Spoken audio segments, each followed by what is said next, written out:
I am not so much lucky girl. So একই সাথে সাকিব ভাইয়া, সিয়াম ভাইয়া, নিশো ভাইয়া, এত ভালো কপাল আমার না। পরকিয়া ভাই, এটা আবার কি? খুব নার্ভাস লাগছিল, এখন অনেকটা ঠিক হয়ে গেছি। আর আজকে প্রথমবারের মতো ওয়াইফ অ্যাওয়ার্ডে আসলাম।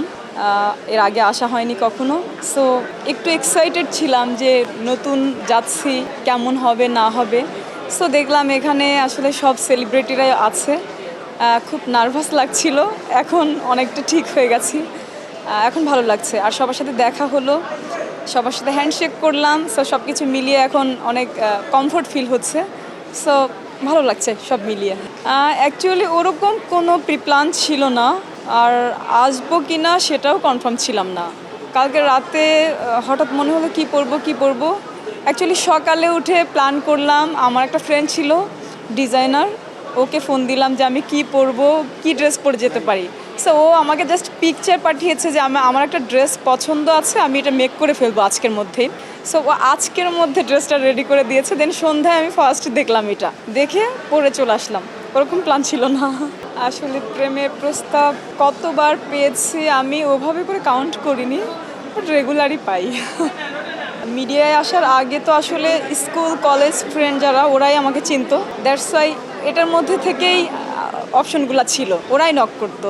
বাট এখন যেহেতু একটু মিডিয়াতে কাজ করছি, মোটামুটি আগের তুলনায় মানুষ একটু বেশি চিনে। সো এভারেজ দেশে বিদেশে সব জায়গা থেকেই নক পাই। সো এটা একটু ডিফারেন্ট লাগে।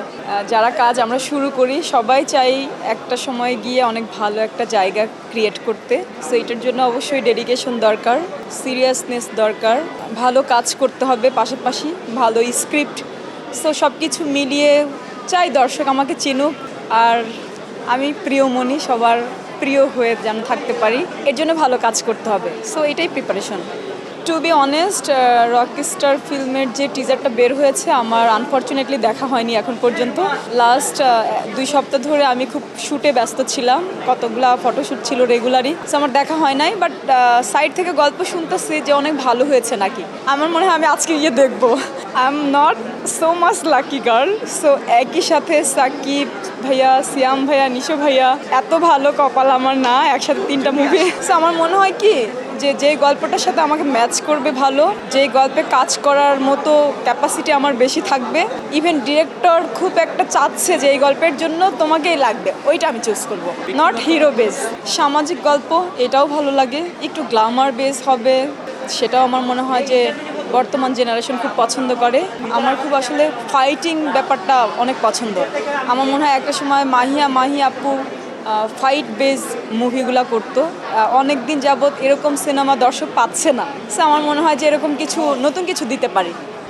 অফকোর্স ভালোবাসা আগে। আমি পরকীয়া জিনিসটাতে বিশ্বাসী না, পছন্দও করি না। লাভ ইজ লাভ, লাভ একটাই হবে। পরকীয়া ভাই, এটা আবার কি?